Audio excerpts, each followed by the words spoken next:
Hello दोस्तों, आज का हमारा टॉपिक है ऋतु के आधार पर फसलों का वर्गीकरण। हमारे भारत देश में 3 प्रकार की फसलें पाई जाती है। कौन कौन सी है इसके बारे में जानते हैं और इसके बारे में पढ़ाई करेंगे दोस्तों। और फसल कैसे उगाया जाता है इसके बारे में भी हम जानेंगे दोस्तों। दोस्तों, इस वीडियो से आपको कुछ भी सीख मिलता है तो इस वीडियो को लाइक और सब्सक्राइब जरूर करिएगा। अपने दोस्तों के साथ शेयर जरूर करिएगा दोस्तों। चलिए दोस्तों, इस वीडियो का शुरुआत करते हैं। भारत देश में ऋतु के आधार पर फसलों का वर्गीकरण कैसे किया गया है चले जानते हैं। तो 3 प्रकार का वर्गीकरण किया गया है। पहला है रबी की फसल, दूसरा है खरीफ की फसल और तीसरी है जायद की फसल।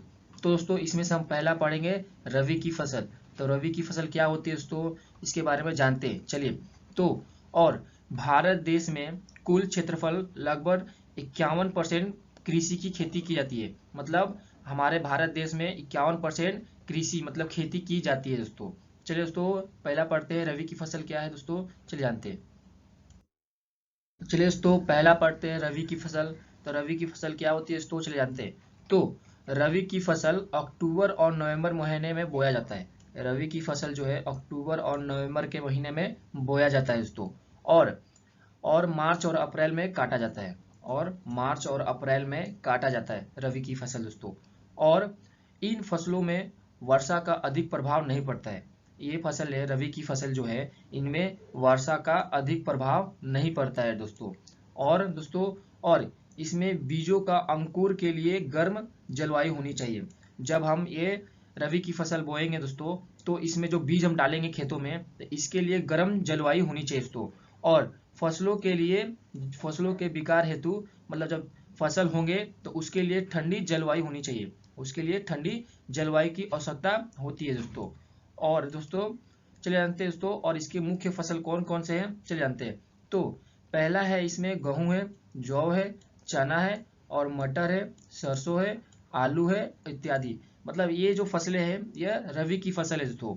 और ये फसलें जो अक्टूबर नवंबर महीने में बोया जाता है और मार्च और अप्रैल में काटा जाता है दोस्तों। चलो दोस्तों, अगला पढ़ते हैं हम। अगला पढ़ते हैं खरीफ की फसल। तो खरीफ की फसल क्या होती है दोस्तों, चलिए जानते हैं। तो खरीफ की फसल जून और जुलाई में बोया जाता है। खरीफ की जो फसल है वो जून और जुलाई में बोया जाता है दोस्तों। और नवंबर और दिसंबर महीने में काटा जाता है। नवंबर और दिसंबर महीने में काटा जाता है दोस्तों। और खरीफ की फसल खरीफ की फसल देश के विभिन्न हिस्सों में मानसून की शुरुआत साथ में ही उगाई जाती है। ये पॉइंट ध्यान में रखिएगा दोस्तों कि खरीफ की फसल है जो देश में विभिन्न हिस्सों में मानसून की शुरुआत में उगाया जाता है दोस्तों। और इन फसलों को बोते समय अधिक तापमान होनी चाहिए। जब ये फसल हम लोग बोएंगे तो इसके लिए अधिक तापमान होनी चाहिए दोस्तों। और आर्द्रता की आवश्यकता पड़ती है, इसमें आर्द्रता की आवश्यकता पड़ती है दोस्तों। और साथ ही पकते समय शुष्क वातावरण की जरूरत पड़ती है। जब ये फसल तैयार हो जाएगी दोस्तों, तो इसको पकते समय मतलब गर्म वातावरण की जरूरत पड़ती है दोस्तों।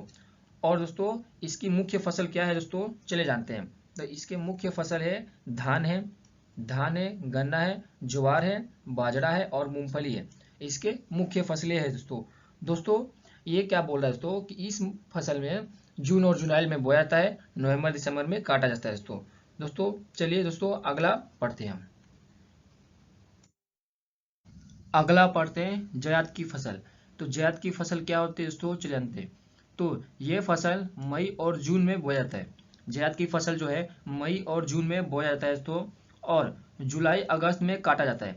ये जो फसलें हैं मई जून में बोया जाता है और जुलाई अगस्त में काटा जाता है दोस्तों। और इस वर्ग की फसलें जो तेज गर्मी में होती है, ये जो फसल है जायद की फसल, ये तेज गर्मी में होती है और शुष्क हवाएं की सहने की अच्छी क्षमता रखती है। ये जो फसलें हैं यह तेज गर्मी में होती है और शुष्क जो हवाएं हैं उनको सहने में अच्छी क्षमता रखती है दोस्तों। और ये फसल जो है खरीफ और रबी फसल से ज़्यादा तेज गर्मी और शुष्क हवाएं सहन कर सकती है। ये जो फसल है खरीफ और रबी फसल से भी ज़्यादा तेज गर्मी और शुष्क हवाएं सहन करने की क्षमता रखती है दोस्तों। और इसके मुख्य फसल कौन कौन से दोस्तों, तो चलिए जानते हैं। इसके मुख्य फसल है तरबूज, तंबाकू है सॉरी दोस्तों, और कपास है, तरबूज है, खीरा है। आप दोस्तों देखें वो गर्मी के समय में खीरा तरबूज खाते हैं, तो ये सब जायद की फसलें होती है दोस्तों। चलिए दोस्तों अगला पढ़ते हैं हम। अगला पढ़ते हैं रबी और खरीफ फसल का अंतर। तो रबी और खरीफ फसल का अंतर क्या है दोस्तों, चलिए जानते हैं। तो खरीफ की फसल मान्यता है जून और जुलाई में बोया जाता है। जो खरीफ की फसल है उसको हम जून और जुलाई में बोया जाता है, जबकि रबी की फसल जो है उसको अक्टूबर और नवंबर महीने में बोया जाता है। रबी की जो फसल है उसको अक्टूबर और नवंबर महीने में बोया जाता है दोस्तों। और खरीफ की फसल मानसून की शुरुआती में बोया जाता है। जो खरीफ की फसल है उसको मानसून के शुरुआती में बोया जाता है, जबकि रबी की फसल जो है उसको मानसून के अंत में बोया जाता है। रबी की जो फसल है दोस्तों उसको मानसून के अंत में बोया जाता है दोस्तों। और खरीफ फसल को हम मानसून फसल भी कहते हैं। जो खरीफ की फसल है उसको मानसूनी फसल भी कहते हैं, जबकि रबी की फसल को हम ठंडी की फसल कहते हैं। जबकि रबी की जो फसल है उसको हम ठंडी की फसल भी कहा जाता है दोस्तों। और खरीफ की फसल खेती के लिए अधिक मात्रा में पानी की आवश्यकता होती है दोस्तों। जो खरीफ की फसल है उसको खेती करने के लिए अधिक मात्रा में पानी की आवश्यकता पड़ती है दोस्तों, जबकि रबी की फसल के लिए कम मात्रा में पानी चाहिए। जबकि है दोस्तों कि रबी की फसल खेती करने के लिए हम कम मात्रा में पानी की आवश्यकता पड़ती है दोस्तों। और दोस्तों खरीफ की फसल की कटाई सितंबर से लेकर अक्टूबर महीने में होती है दोस्तों। जो खरीफ की फसल है दोस्तों उसकी कटाई सितंबर से लेकर अक्टूबर महीने में होती है दोस्तों, जबकि रबी की फसल की कटाई मार्च और अप्रैल महीने में किया जाता है दोस्तों। चलिए दोस्तों अगला पॉइंट पढ़ते हैं हम, अगला टॉपिक पढ़ते हैं हम। अगला पढ़ते हैं चावल। तो चावल की खेती कैसे की जाती है चलिए जानते हैं दोस्तों। तो दोस्तों विश्व में चावल का उत्पादन में पहला चीन आता है। पहला कौन आता है दोस्तों, पहला चीन आता है और दूसरे पर भारत देश आता है। दोस्तों विश्व में जो है चावल का उत्पादन में पहला देश चीन आता है, दूसरे पर आता है भारत देश दोस्तों। और चावल की खेती वहीं की जाती है दोस्तों, चावल की खेती वहीं पर की जाती है जहां पर 75 से 100 सेंटीमीटर की बारिश होनी चाहिए दोस्तों। जहां पर वहीं पर चावल की खेती की जाती है दोस्तों वहां पे 75 से लेकर 100 सेंटीमीटर तक बारिश होनी चाहिए। सूखे रेगिस्तानों में खेती नहीं की जाती है दोस्तों। और तापमान होनी चाहिए, यहाँ का टेम्परेचर होना चाहिए 20 डिग्री से लेकर 30 डिग्री सेंटीमीटर मतलब तापमान होनी चाहिए दोस्तों। अगर 30 सेंटीमीटर से ज़्यादा तापमान जाता है 40 पर तो फसल खराब हो जाती है दोस्तों। और दोस्तों अगला है कि पहाड़ी चावल जो होती है, पहाड़ी चावल की खेती दुनिया भर में बहुत कम की जाती है दोस्तों। पहाड़ी चावल की खेती दुनिया भर में बहुत ही कम की जाती है दोस्तों। और दोस्तों भारत में उत्पादन में कुल चावल की पश्चिम बंगाल जो राज्य है, पश्चिम बंगाल का योगदान कम से कम 13% है। 13% पश्चिम बंगाल में चावल का उत्पादन किया जाता है दोस्तों। और उत्तर प्रदेश में 12% की उत्पादन किया जाता है दोस्तों। और कुल चावल का उत्पादन में 9% हिस्सा पंजाब का भी है दोस्तों। और चावल एक खरीफ की फसल है, जो चावल है वो एक खरीफ की फसल है दोस्तों।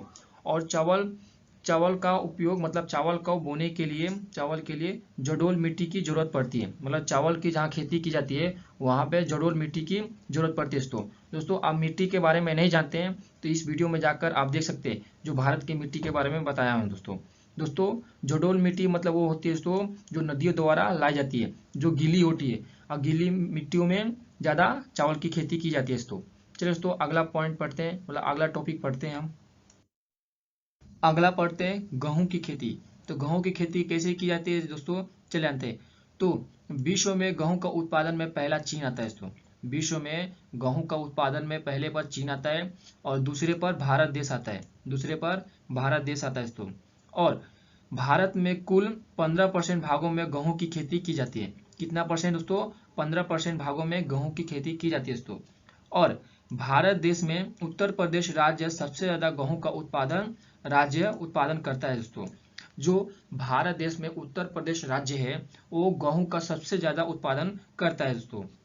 और गेहूं की खेती का तापमान कम से कम 20 डिग्री से 25 डिग्री होनी चाहिए दोस्तों। मतलब 20 डिग्री से 25 डिग्री क्यों होनी चाहिए दोस्तों, अगर 35-40 डिग्री तक पहुंचता है ये तापमान तो फसल बहुत ही खराब होता है, मतलब जल जाती है फसलें दोस्तों। और दोस्तों उत्तर प्रदेश राज्य, उत्तर प्रदेश भारत का सबसे बड़ा गेहूं का उत्पादन राज्य है और इसके बाद आता है पंजाब और हरियाणा और मध्य प्रदेश। ये जो 3 राज्य हैं ये भी गेहूं का उत्पादन अधिक मात्रा में करते हैं दोस्तों। तो दोस्तों अगला पॉइंट पढ़ते हैं, मतलब अगला टॉपिक पढ़ते हैं हम। अगला टॉपिक है भारत के 3 प्रमुख कृषि उत्पादन राज्य। तो भारत के 3 प्रमुख कृषि उत्पादन राज्य में कौन कौन से हैं, चलिए जानते हैं दोस्तों। तो पहले पर चावल के बारे में बात करेंगे कि चावल की खेती कौन कौन से भारत के राज्य में किया जाता है दोस्तों। तो दोस्तों पहले पर पश्चिम बंगाल, पश्चिम बंगाल में चावल की खेती नंबर 1 पे होती है दोस्तों, और दूसरे पर होता है उत्तर प्रदेश राज्य में, और तीसरे पर होता है आंध्र प्रदेश राज्य में चावल की खेती अधिक मात्रा में किया जाता है दोस्तों। और दूसरे पे बात करेंगे मक्का। तो मक्का कौन कौन से राज्य में होता है दोस्तों, तो जानते हैं। तो पहले पर आता है आंध्र प्रदेश राज्य में सबसे पहले होता है, और कर्नाटक राज्य में होता है, और महाराष्ट्र राज्य में सबसे ज़्यादा मक्का की खेती की जाती है दोस्तों। और दूसरे पर गेहूँ।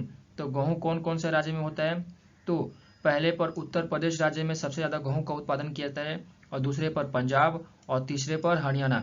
ये 3 राज्यों में सबसे ज़्यादा गेहूँ का उत्पादन किया जाता है दोस्तों। और दाल के बारे में बात करेंगे तो दाल में मध्य प्रदेश राज्य सबसे ज़्यादा दाल का उत्पादन करता है, और दूसरे पर करता है महाराष्ट्र राज्य, और तीसरे पर राजस्थान राज्य दाल का उत्पादन अधिक मात्रा में करता है दोस्तों। और दोस्तों मूंगफली, तो मूंगफली कौन कौन सा मतलब करता है दोस्तों, चले जानते हैं। तो मूंगफली सबसे ज़्यादा गुजरात राज्य में होता है, दूसरे पर होता है आंध्र प्रदेश, और तीसरे पर होता है तमिलनाडु राज्य में होता है दोस्तों। और अगला है सोयाबीन। तो सोयाबीन कहाँ कहाँ कौन कौन सा राज्य सबसे अधिक होता है जानते हैं। तो मध्य प्रदेश राज्य में सबसे ज़्यादा अधिक होता है, पहले पे होता है, दूसरे पर होता है महाराष्ट्र राज्य, और तीसरे पर होता है राजस्थान राज्य दोस्तों। और अगला है दोस्तों आलू। तो आलू की खेती कौन कौन से राज्य में किया जाता है जानते हैं। तो पश्चिम बंगाल राज्य सबसे ज़्यादा आलू की खेती करता है, दूसरे पर आता है उत्तर प्रदेश राज्य, और तीसरे पर बिहार, बिहार राज्य। ये 3 राज्य हैं आलू की उत्पादन सबसे अधिक करते हैं दोस्तों। और अगला है गन्ना। तो गन्ना की खेती कौन कौन से राज्य में सबसे अधिक किया जाता है चले जानते हैं। तो उत्तर प्रदेश राज्य सबसे ज़्यादा गन्ना का उत्पादन करता है, और दूसरे पर करता है महाराष्ट्र राज्य, और तीसरे पर करता है कर्नाटक राज्य दोस्तों। और अगला है प्याज। तो प्याज की खेती सबसे ज़्यादा कहाँ पे की जाती है चले जानते हैं। तो महाराष्ट्र राज्य में सबसे ज़्यादा अधिक मात्रा में प्याज का खेती किया जाता है, दूसरे पर किया जाता है कर्नाटक राज्य, और तीसरे पर गुजरात राज्य में सबसे ज़्यादा अधिक मात्रा में किया जाता है दोस्तों। और अगला है कपास। तो कपास की खेती कौन कौन से राज्य में सबसे ज़्यादा किया जाता है चले जानते हैं। तो इसमें है गुजरात राज्य सबसे अधिक मात्रा में कपास की खेती करता है, दूसरे पर महाराष्ट्र राज्य, और तीसरे पर आंध्र प्रदेश राज्य सबसे ज़्यादा खेती करता है दोस्तों। चलिए दोस्तों अगला टॉपिक पढ़ते हैं हम। अगला है दोस्तों भारत में हरित क्रांति लाने का श्रेय जाता है MS स्वामीनाथन को जाता है दोस्तों। और भारत में हरित क्रांति का आरंभ हुआ था 1967-68 में आरंभ हुआ था दोस्तों। और दोस्तों आम, आम, केला, चीकू, खट्टे नींबू, नारियल, काली मिर्च और हल्दी उत्पादन में भारत सबसे प्रथम विश्व में प्रथम पे आता है, मतलब पहले पर ये सब जितने भी है, आम है, केला है, चीकू है, खट्टे नींबू है, नारियल है, काली मिर्च है और हल्दी है, ये सब का उत्पादन भारत में पहले नंबर पर किया जाता है दोस्तों। और फल और सब्जियां, फल और सब्जियां का उत्पादन भारत में सबसे ज़्यादा स्थान दूसरे पर है। फल और सब्जी, फल है और सब्जियां है, इसका उत्पादन भारत में विश्व में दूसरे पर किया जाता है, और प्रथम पे चीन है दोस्तों। और दोस्तों कृषि, कृषि देखिए दोस्तों कृषि क्षेत्र में बायोटेक पार्क में बनाने का पहला राज्य कौन है, पंजाब है दोस्तों। दोस्तों इस पॉइंट को ध्यान में रखिएगा कि कृषि क्षेत्र में बायोटेक पार्क बनाने वाला पहला राज्य कौन है, वो है पंजाब राज्य है दोस्तों। कौन है, पंजाब राज्य है दोस्तों। चलिए दोस्तों कुछ हम प्रश्न सॉल्व करते हैं तो आपको और ढंग से समझ में आएगा दोस्तों। चलिए शुरू करते हैं दोस्तों। पहला प्रश्न है दोस्तों कि भारत देश में कितना प्रतिशत खेती की जाती है। भारत जो देश है उसमें कितना प्रतिशत की खेती की जाती है दोस्तों। तो इसका सही जवाब है 51%। 51% भारत देश में खेती की जाती है दोस्तों।